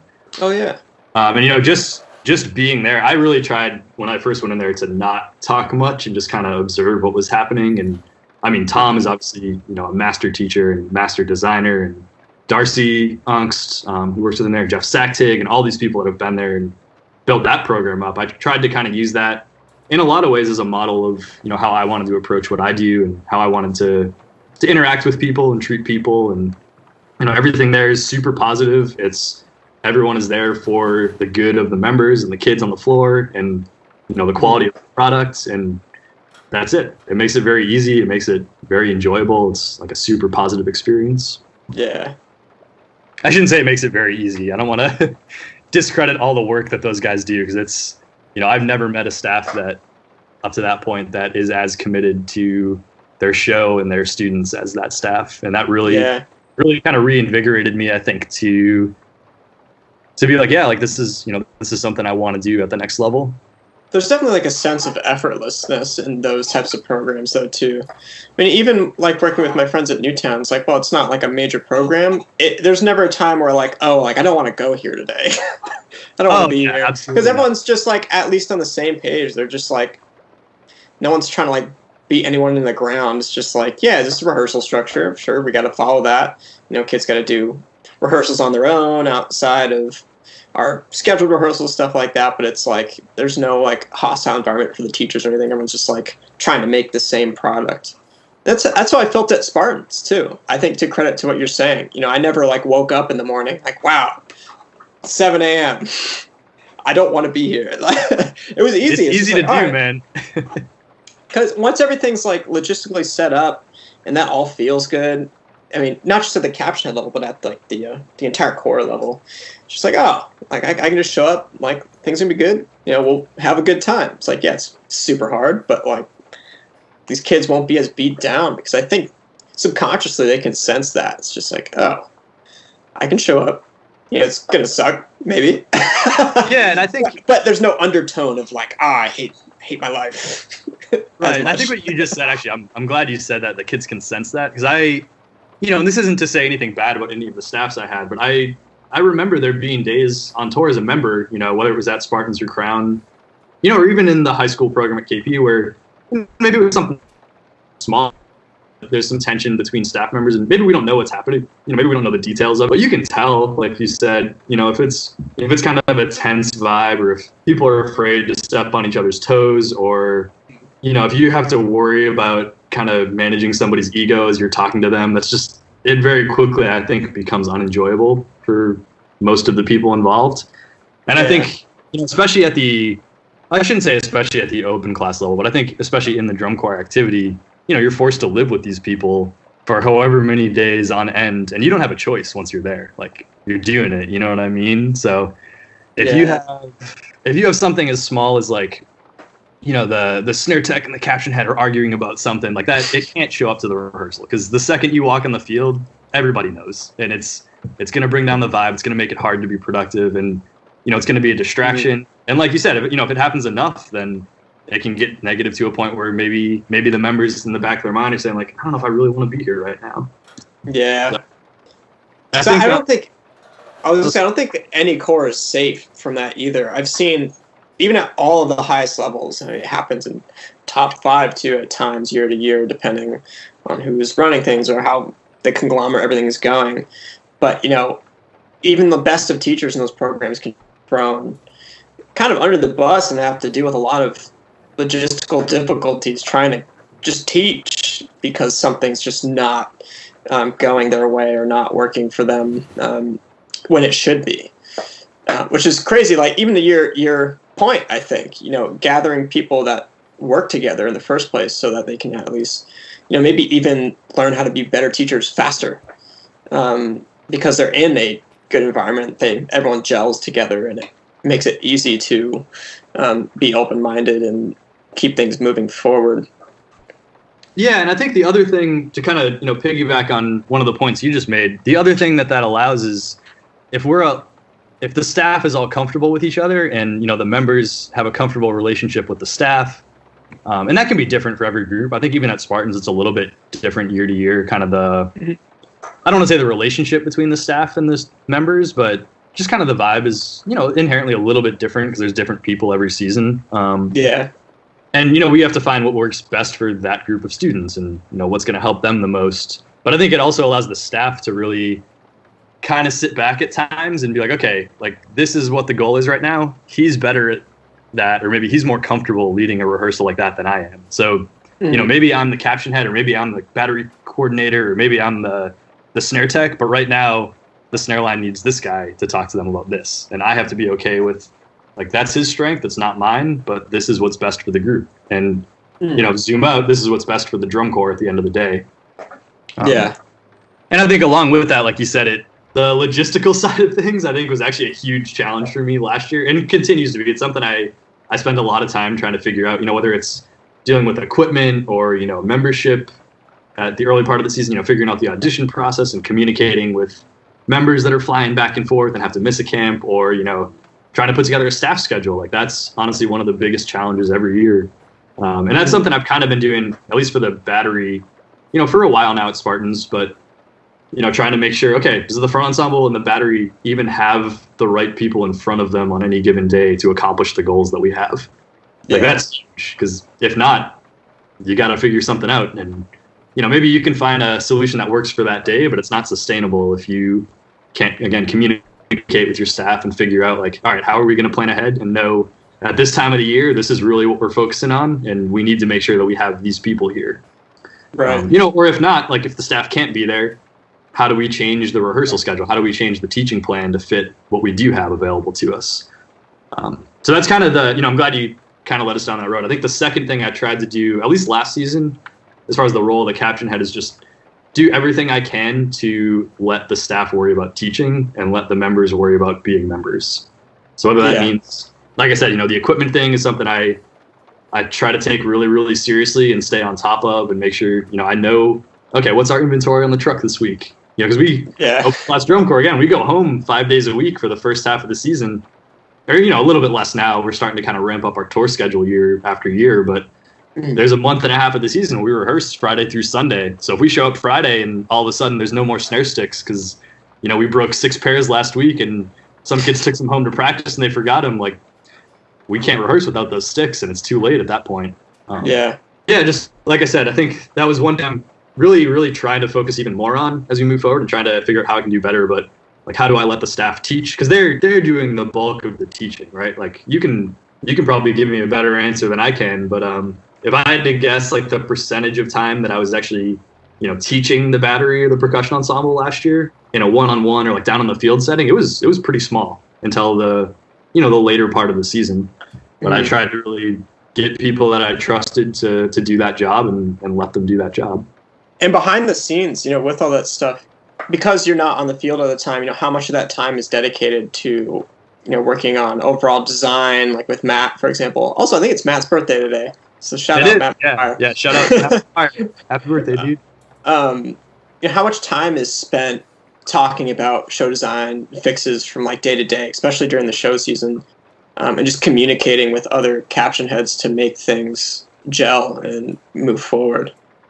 Oh, a lot. I mean, so for Matt and I didn't mention this at the top either, but my other role kind of in the activity right now is, as of last fall, I'm actually the co-director of the percussion program at Mansfield High School in Mansfield, Mass.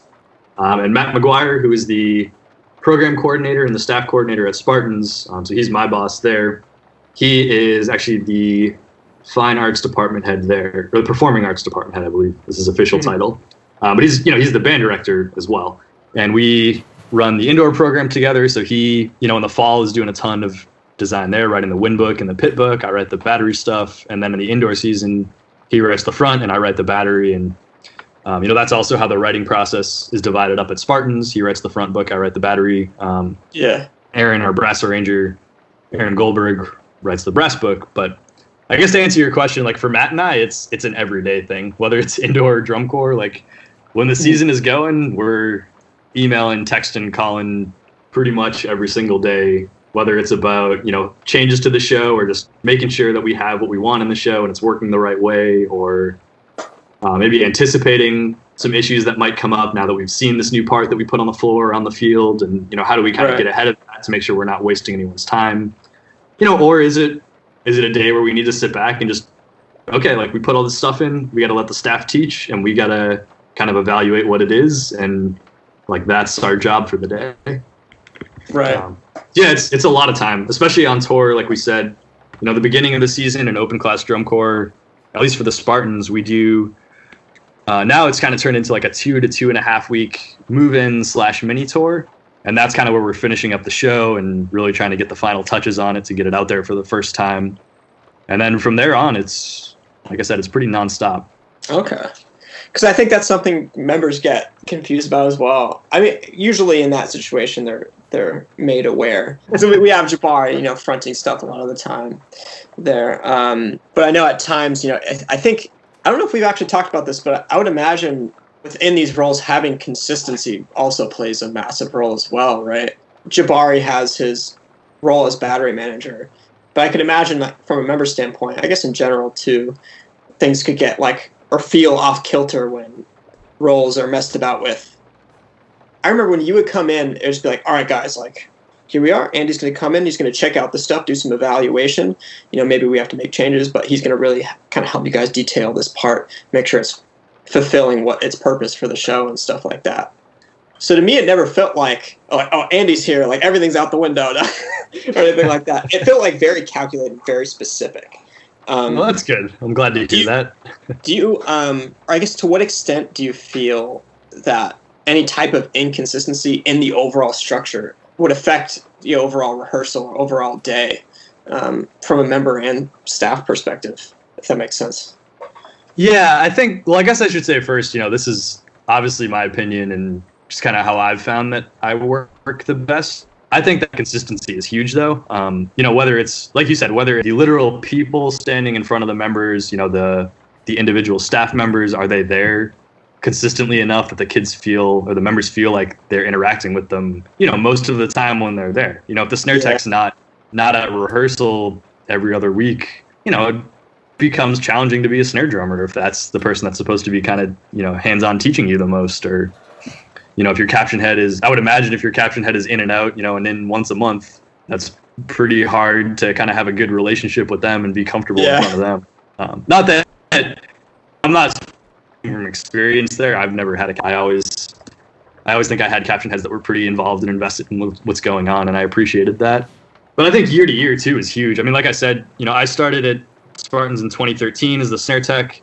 Stan, the previous caption head, had started at 2012, and he was taking over for Chris Dufault, who had been the caption head, I don't even know how long, since I can even remember at the Spartans. And it really built kind of this like empire dynasty of drummers in the Spartans that kind of came up and learned from him and went through his system and was very, very, very successful. They were good drum lines. So it wasn't that we were trying to like pick up this program that didn't exist or was weak before, but Stan had a lot of things he wanted to do differently, and I agreed with a lot of that. And now that I'm in that role, I have a lot of things I want to do differently. But I think to speak on last year, 2019, I think what helped us maybe the most is that consistency. I felt like I knew and had a pretty good relationship with everyone on the design team, and really most of the staff, at least, it's kind of the caption heads and definitely like the percussion tech staff. I know you and I hadn't actually met in person formally until I think right before we hired you. Yeah. Yeah. Correct. It was like, I can't remember. But people like you mentioned, Jabari Tovar, who's that sounds about right. But people like Jabari Tovar, who's our battery caption head now, and also the main snare tech. He was a member in the snare line when I started teaching. He marched, I think, 2013, 2014. So I taught him, worked with him a lot, and really liked him as a member. Thought he had a really good head on his shoulders, and he went on to graduate with a music ed degree and start teaching. So we brought him in a couple of years later, and he's taken on more responsibility every year and really does a ton of work to run the drum parts. I'm very thankful for everything that he does for us. And then other people, Cullen Ryan, I mentioned earlier, he's one of the tenor techs. He's been there for, I want to say 4 or 5 years now, and he marched Spartans, so he knew the organization and the people there. Not that every staff member we bring in is an alumni or someone that has this strong tie already to the organization, but they're all people that I at least either I know and trust coming in, or I've done a good amount of research on and kind of talked to people that have either taught them or taught with them or marched under them. And, I make a really big effort to, before we hire anybody, to either meet in person if we can, or at the very least get on a phone call or two. I know you and I spoke on the phone a lot about just like teaching approach and kind of what we value as far as philosophy and, what our priorities are. And, sometimes that creates some like potentially awkward conversations where maybe I think, this guy's going to work out and he doesn't, but I think it's worth it to do kind of that legwork before you get into July and, everyone's frustrated on the field because there's a disagreement about some little thing that could have been solved, months before that. Yeah. But yeah, I think that consistency and everyone, what the program is, whether it's the literal like technique and the drumming approach or just the vibe of the rehearsal, or, Jabari he's worked with me enough that I think he can read me pretty well, and he knows like if I'm trying to push a rehearsal or trying to lay back, he can kind of read me, and I know him well enough that I think I can read him when he's running a rehearsal, so that works really well for us. Yeah. But yeah, I think that consistency is huge. Because really, at the end of the day, just it makes it more efficient for the members, right? At least the way I see it. It makes their day smoother because their job is hard enough as it is. Like you said, they're getting up at 7. They just probably slept on the floor for an hour after being on the bus for 8 or 9 hours, and they're going to go put a snare drum on in the sun, or a set of tenors, or a 30-inch bass drum. And if you want to get the best out of them, they need to want to be there, and they need to be excited about what they're doing. Yeah. And I think one of my main last questions, I can't remember if we talked about this a couple of weeks ago or not. You being kind of the front of the program, how much do you think about being the example in terms of speaking to everyone, body language and stuff like that? I think you noted that at some point. Because, I've noticed a lot, like certain programs, even ones like when I started teaching, it would be like a direct reflection, especially in high school, of what I was doing.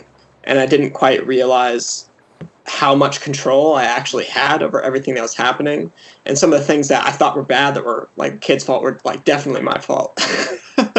And sometimes things I wouldn't even notice, like body language. You know what I mean?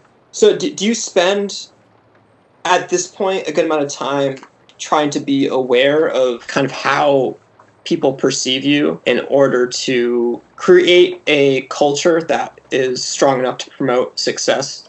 Yeah, I guess I'm trying to think of how to correctly articulate this. I don't think it's so much that I think about how people perceive me. At least I try to really focus it on, how it relates to the members. If we're talking about me being one of the guys in front of them teaching at the moment, right?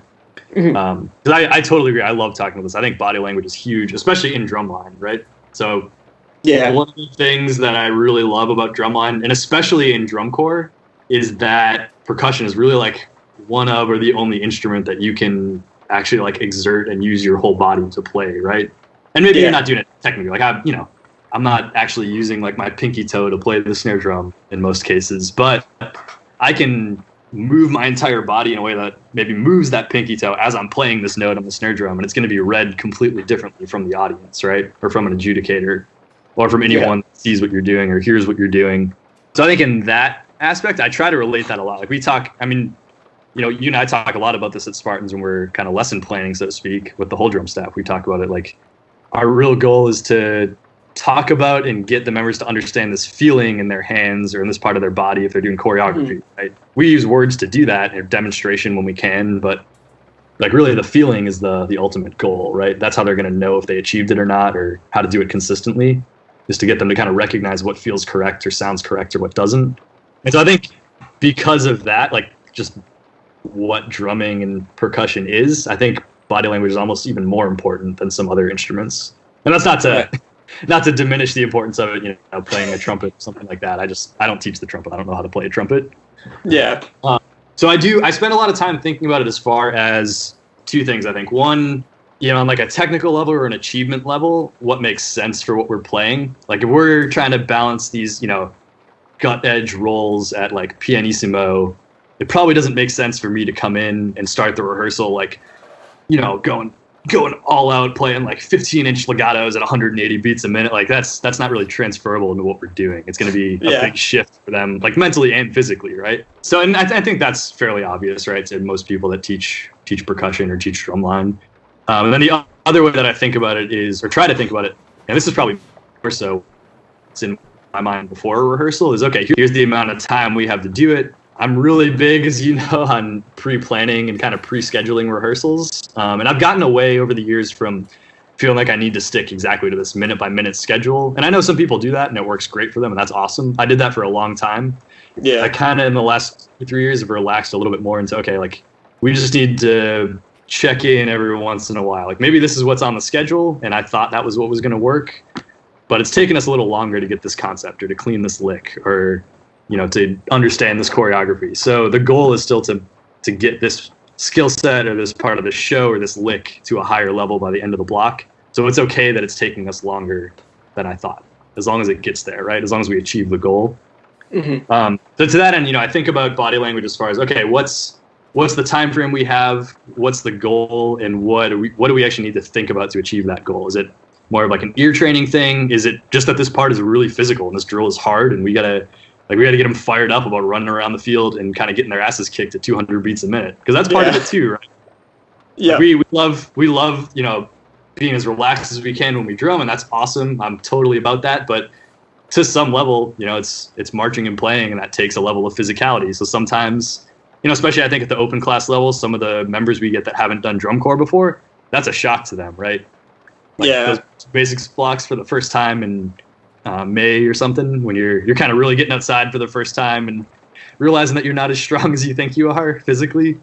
So that, I think that takes a different type of body language. And it also, I think, takes a lot of effort or a lot of thought or just a lot of awareness, I guess is a better word, to just make sure that you're able to do that and give that energy and that body language, but that it also comes off as a positive thing, right? Yes. As a motivational thing, or it comes across and they understand that we're on the same team and that it's not, the caption head or the staff member yelling at the snare line because they're not hitting their dots. It's like, here's the energy that I think you guys need to have to go after this and achieve it well. And if I'm going to expect you to do that, I'm going to give you that in rehearsal too. I'm really big on that. I try I try to tell the members, at the beginning of the season, like, if you can get used to reading my body language, you're probably going to be able to function in these rehearsals pretty quickly. Yeah. And again, that's a big thing I learned from Tom Hannum and Tom Hunks. I remember when I got to UMass, and I was kind of having trouble picking up some of the stuff Tom Hannum wanted me to kind of focus on, and I didn't really understand, what it was he was talking about sometimes, just because his delivery was so different than anything I'd been exposed to before.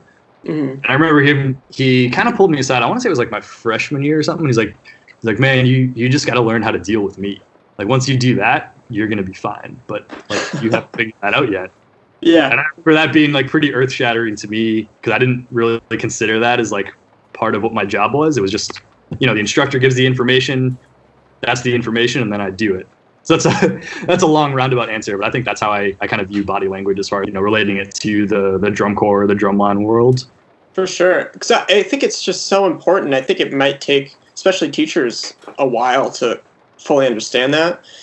Because, I definitely marched programs where, having the energy level provided by the staff was one of the sole things keeping things alive. But there also is that fine line, like you were saying, of making sure that it's like supportive of the team and the group. I remember there's times, even at Spartans, like we were repping like little section parts, like on a rehearsal day, super hot, like just over and over, probably some of the most that we've done. And it's like, I can't, sit there in front of the quads while they're just moving and I'm not, or something like that. I try to make sure I'm like running with them as much as possible while still, aptly providing information each time. But, I tried to stay as aware as possible, letting them know, like, hey, like, this is actually getting better. Like, don't quit. Like, we have, maybe we have to do this for another 20 minutes and that might suck. But, like, truly, like, this part is getting better. And, like, every time just do this rep with some semblance of awareness of trying to make something or make something better, make an adjustment. It's like the four of you just become stronger as a whole. But, if I sit back and just watch it, it's not going to happen. I can't imagine it happening, because that fully puts everything on their just like internal headspace and having them project that onto the field, as opposed to, having that example of movement and energy to make anything happen, especially on a world-class tour. Jeez, like, let alone just a short open class tour where kids still have their mental sanity in them for the most part. Yeah, I mean, we say it's short, right? And by comparison, it is, I guess, if you compare our schedule to world class. But then I try to remind myself as much as I can, too, like, every year you're going to have a large number of students that they don't really know what drum corps is or what's going to be asked of them until they get here, right? Mm-hmm. And it's not their fault. That's nothing against them. It doesn't mean that they're not good members or that they're not prepared or that they're not working hard. But you're going to have those days where you got to find that balance, like how much can we push them, and is this pushing them in the correct way? And like you said, you got to have the awareness of the other side of it too. Like, okay, I come into this block thinking I need to be real fired up, but like, these guys are already fired. I don't need to give them that. And that's the end goal, right? At least for me. Yeah. Like, we don't want it to, because we talk about this as Spartans, we don't want it to be a vibe where the staff has to inject all of the energy every day. And early season, we have to do that to an extent. But yeah, one of the things that was super encouraging to me last season, and really one of my favorite parts of the tour, actually, was just some of the rehearsals we had at the end where, we showed up and those guys were ready to work. They were fired up. They knew what the goal was, because we made sure we communicated it to them. But aside from kind of, keeping an eye on the technicalities and things and making sure that, like, all the checkpoints were being hit correctly, like, we didn't have to give them the energy or the drive at a camp. And especially once you get a contract, like, deep down, they all want to do the right thing, right? No one shows up to drum corps like, oh, I'm going to go do this thing for 3 months. And I'm not really going to work. I'm going to decide in July that I'm not really going to commit to this. Like, that's nobody's mindset at day one, right? So if you get to that point, that I think more often than not, that probably boils down to some kind of either teaching or administrative problem. And some, I do think some cases, maybe it does come from the member, and that's unfortunate. And, it might be that they have something in their personal life that's affecting them outside of drum corps, or maybe, it's just not for them. It's not for everybody, and that's okay. But yeah, like I said, the end goal is that we we kind of guide the members to that approach and kind of being able to understand and read, what's required of them in the moment. And then by the end of the season, they can kind of function on their own in that capacity. Yeah, I think that's huge what you just said. I think saying in the moment too is really important. I definitely had like one or two conversations with some of the quad players at Spartans too about being literally in the moment so they can actually function and think about what they're doing, as opposed to just being like in their headspace of like, oh my God, it's hot. Oh my God, it's hot. I don't want to do this. What's happening? Because, they get to the shows at times and, some things would improve, things would be different because, it's exciting. It's huge. It's not always that hot rehearsal field. And they show up, they start performing. And it's just like, I remember one show, I was just like, guys, that feeling there, it's everything. They say like, practice how you perform, but, find that presentness and take that to the field because you'll feel more comfortable. But I mean, along those lines, I guess that's a learned behavior too for a lot of people, or a practice behavior, which is essentially what you just said too, especially in open class, guiding them to that.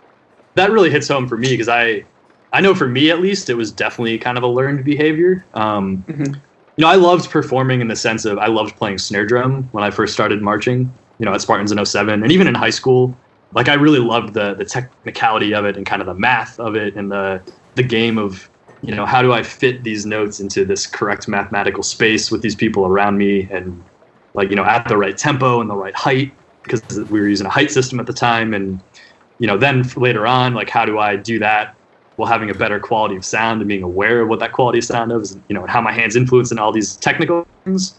But I remember one of the coolest memories for me in drum corps, I said 2007 was my most fun summer as a member. And a big part of that is I remember getting out to the West Coast tour. Finals were in Pasadena at the Rose Bowl that year. Yeah. So we flew out, I want to say to like Seattle maybe, or somewhere in Washington, I think. And we did like a mini West Coast tour, down to finals. And I remember the first show we got out there, we're in drum corps, just flew all, it was Division II drum corps. And we were kind of fighting, I think with Surf at the time in 07, kind of going back and forth for who was going to get seated first going into prelims. Yeah. And I just remember, like, I don't even remember there being a big pump up speech or anything, but just everyone kind of knowing, like, all right, like, this is game time. It's getting to the end of the year. And I remember that first show out there, standing at the gate and just kind of like looking at everyone around me, like standing, at attention in uniform, and just being like, all right, like, this feels different. And that show was kind of when the flip switched for me. And I kind of realized, like, oh, okay, like, that performance thing that everyone talks about, like that show is where I first kind of felt that energy from everyone around me in the audience and just the whole arena. And it was really, it was cool for me because I mentioned that first WGI experience I had was really awesome, just being in the arena to see, Rhythm X do the Gone show, right, in 2008. Yeah.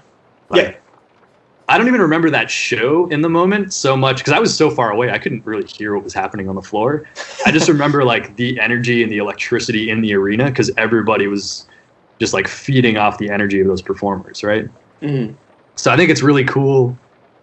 I don't think that a lot of the members we get at Spartans, and it's a little bit different now, we're starting to recruit and get a little bit more experienced players coming in and some guys that have really, performed at a pretty ridiculously high level before they even get to us in some cases.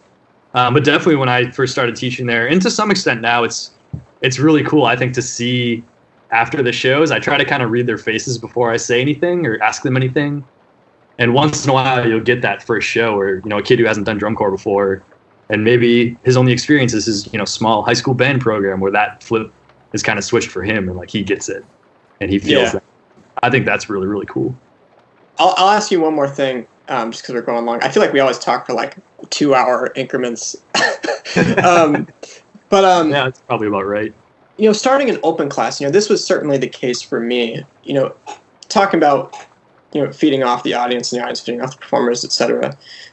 Your first show with Crown, do you remember that being like a big thing for you? Was it a good show, bad show? Were you able to like discern how different that audience reaction can be? So to be honest, I have no memory of my first show. I remember the preview show we did in 2009. I remember thinking like, how am I going to do this show that is this hard with this uniform on? Because that was the first time we wore the full uniform. And I remember being just very concerned that I was going to like pass out and not make it through. Right. So 2000, sorry, this is a long answer to it. I'll try to keep it brief. 2009 was a pretty tough summer for me, like move-ins especially. I was not ready to jump into a drum line at that level, or even a drum corps at that level, really. I mean, that drill was crazy hard. That book was, I think, really hard, and especially for me at the time, like levels above anything I had played before, just from both like a vocabulary and just a sheer chops perspective, right? Yeah. My hands hurt every single day at move-ins. So I don't really remember the first show, but I do, on the flip side of that, I do remember when I kind of realized later in the year, like having the realization after some shows, like, oh, I think that was actually pretty good. Like, I got hurt for a while. I actually sat out, I think it was almost like 2 weeks around San Antonio or Allentown. I think it was not Allentown, Atlanta. It was fairly late in the season, but I remember like sitting and watching the drum line in the lot without me and being like, they're way better than I thought we were.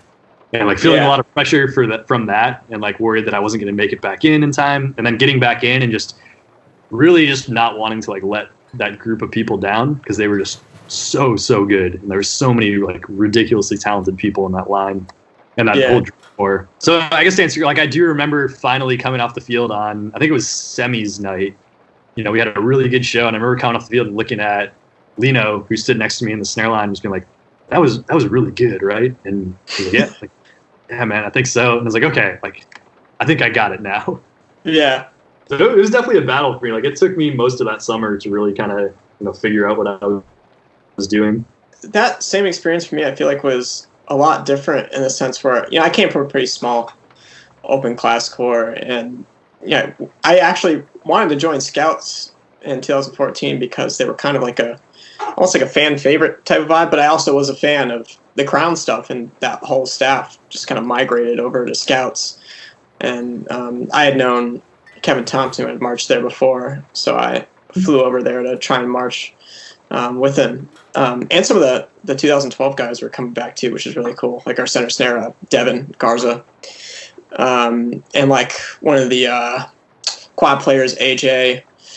He was in like the 2011 Scout show too, so it's really cool to march with those guys. But I remember the first show just being totally shocked because, we started our tour in the Midwest, and most of the old school drum corps Planet folks are out there, and they're just like, love Scouts no matter what they do. So it was at least then, weird, right? Yeah, it was such a weird vibe, like going out there and doing something and people actually like responding.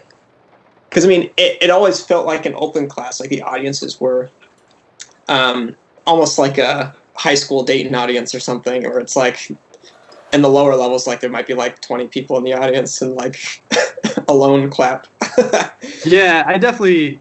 Or a sympathy clap. I do remember kind of having that realization. And I think that one came earlier on for me. I actually had a lot of my best friends were marching in the Jersey Surf drumline. Actually, 3 guys that ended up being my roommates in college after that season. Okay. Yeah, so, we get a lot of shows with them. And I remember talking to them after shows and, like, them having really positive reactions to what we were doing and just, like, crowd responses at the first couple of regionals being really big. Mm-hmm. And I think those, like, the regional shows were probably what kind of set it off for me. But I do remember... it's hard to forget your first time performing in world-class finals at Lucas Oil, right? Yeah. I remember being in the last set of that show and just feeling something like the combination of, just being really happy with what we achieved and kind of the product that we had, and the combination of that with the audience reaction, like instantaneously and kind of in the moment in real time. I do remember that being like fairly overwhelming for sure. Yeah. And I had thought, and I think I did experience that to some extent, winning in 2007 with Spartans. But like you said, it's, especially back then, a lot of times the shows weren't separate. Like there wasn't an open class tour. We just, the Spartans would just go on at 5 o'clock, and then there would be world class drum lines and corps going on until 9 or 10. So, right. Like you said, maybe the audience is kind of pulling into the parking lot or like getting a hot dog, or maybe they're not even at the stadium yet when we're going on, and the audience reaction isn't always big as it deserves to be for those moments. But I think, just a side note on that, I think that's one of the positive things with the move to the new venue this past summer for open class finals. I did, at least for me personally, I felt like there was kind of a noticeable crowd response to a lot of groups. Yeah. That was a great venue too. Other than getting yelled at by that lady across the street. What's that?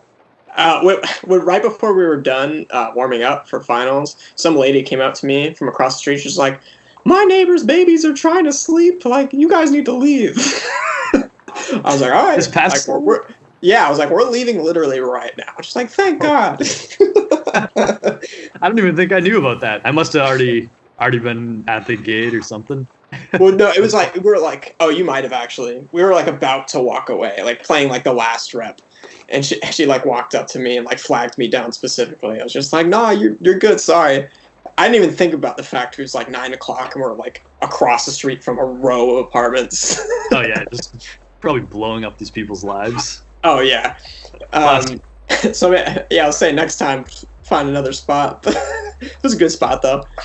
But yeah, okay. So I guess we'll wrap it up at that. Cool. Thanks so much for sticking out this time with me here. I really appreciate it. Oh yeah, absolutely, man. Thanks for having me on. This is a blast.